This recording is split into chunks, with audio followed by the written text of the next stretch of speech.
Depuis 2006, l'abbaye du Toronnet invite chaque année un grand architecte et lui propose de livrer sa lecture du monument. Ce travail essentiel de réinterprétation s'exprime par une intervention in situ. L'abbaye du Toronnet devient une inlassable leçon d'architecture.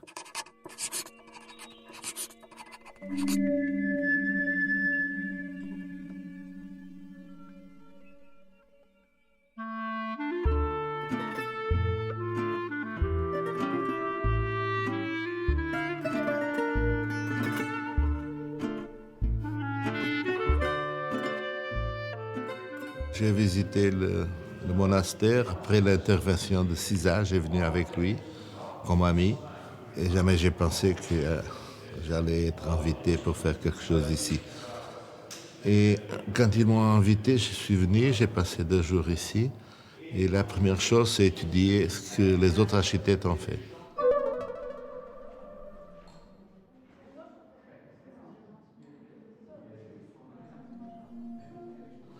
Et ce qui m'intéressait plus, c'était l'intervention de Cisa. Même les autres sont des amis, ils ont fait des choses intéressantes. Mais à mon avis, c'est un peu plus des installations artistiques. Et, et j'ai pensé que je suis architecte, je ne suis pas artiste. Le Tournai ne peut pas être un dépôt ou une collection d'artistes toutes les années, sinon il finit comme un musée et n'a pas d'espace, l'atmosphère ne respire pas.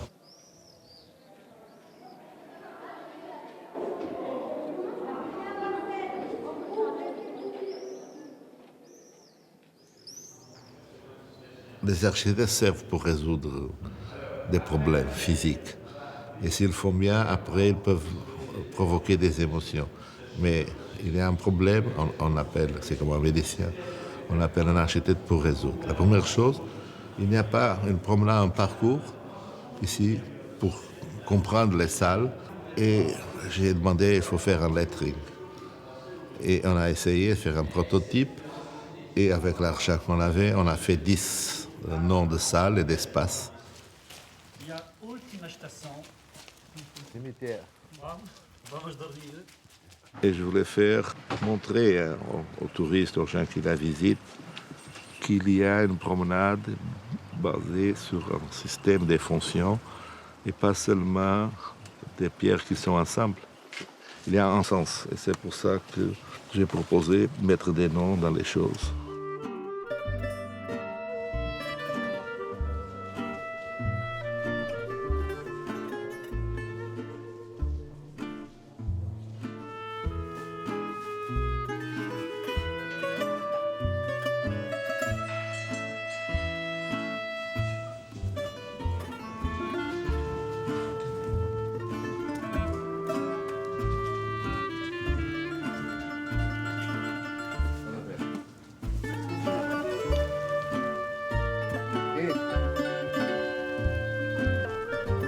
Mais paro, podes encostar com as árvores.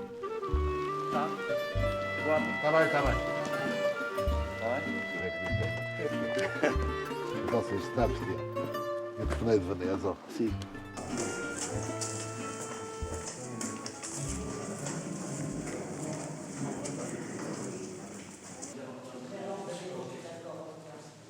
La deuxième chose, c'est l'illumination de l'édifice.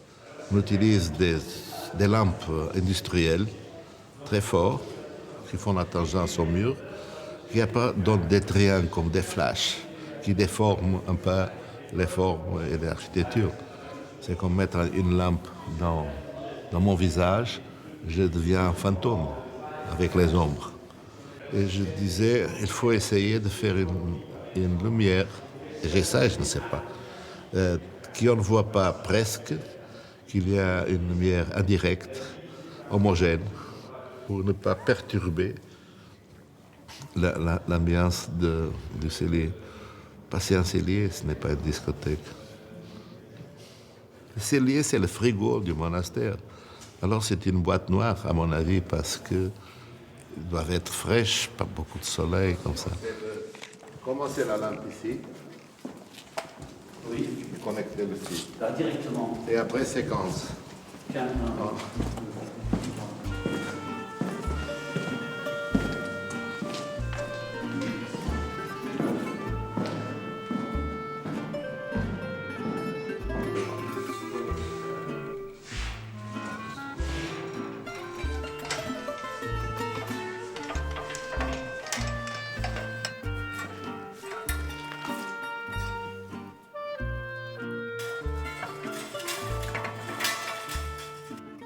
Bon, plus difficile à faire. Non, non bien programmé, Quelle a été votre démarche particulière sur cette leçon spécifiquement? C'est faire quelque chose d'utile dans le point de vue de l'architecture. Résoudre des problèmes ponctuels. Par exemple, quand je dessine une lampe, ce n'est pas la lampe que l'objet qui m'intéresse, mais c'est la lumière et l'intensité de la lumière qui m'intéresse pour dire comment on doit voir le tourner dans une certaine atmosphère qui n'existait pas, l'électricité et le tourner, ce n'est pas Las Vegas.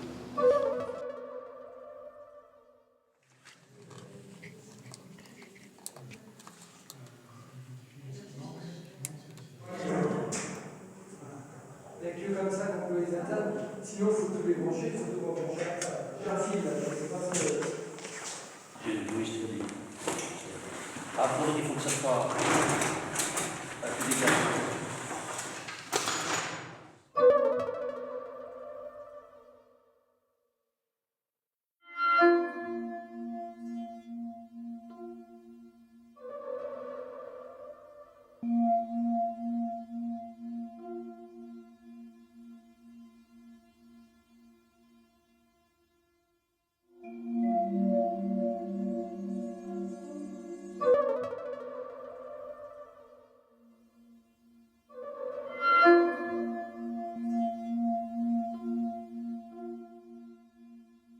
Bonsoir, bienvenue à l'abbaye du Toronnet. Nous accueillons donc Eduardo Souto de Moura pour la 5e édition des Leçons du Toronnet qui ont démarré en 2006. Est-ce que tu pourrais nous dire, Eduardo, comment tu distingues le patrimoine de l'architecture en général?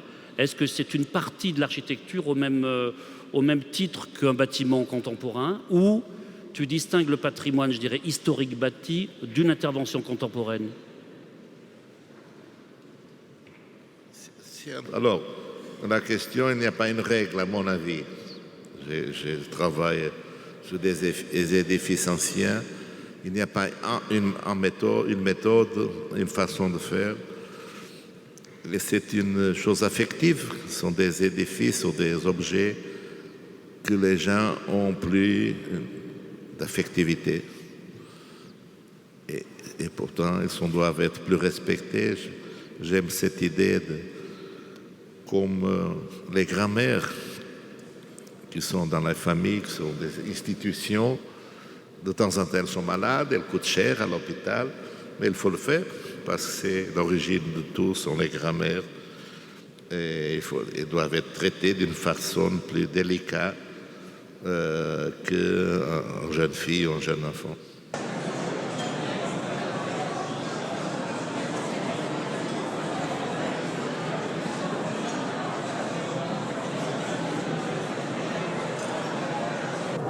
Moi, je pense que dans son architecture épurée, il y avait vraiment juste ce qu'il faut, et pas plus. Et avec le peu de disposition, il a fait quelque chose qui était vraiment très très bien. Mais je trouve ça vachement intéressant d'inviter un architecte et de le faire travailler en tant qu'architecte. Et c'était rigolo quand il disait oui, alors j'ai pensé à faire ça, mais je suis pas un artiste. Mais pour savoir ce qu'il veut dire, c'est pas la technique qu'il va lui dire, c'est sa recherche intérieure. C'est là où l'archi, c'est comme un art, c'est un art. Et là où j'ai été un peu en désaccord avec Eduardo, c'est quand il dit l'architecture, c'est pas un art.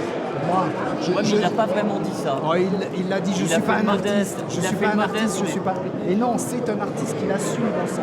Moi, personnellement, Si je reviens un instant sur les façades, le traitement il n'est pas tout à fait tendance. Parce que dans la tendance, il y avait beaucoup de régularité, c'était un peu la monotonie, la répétition. Le meilleur projet, c'est t'arrives à la plage.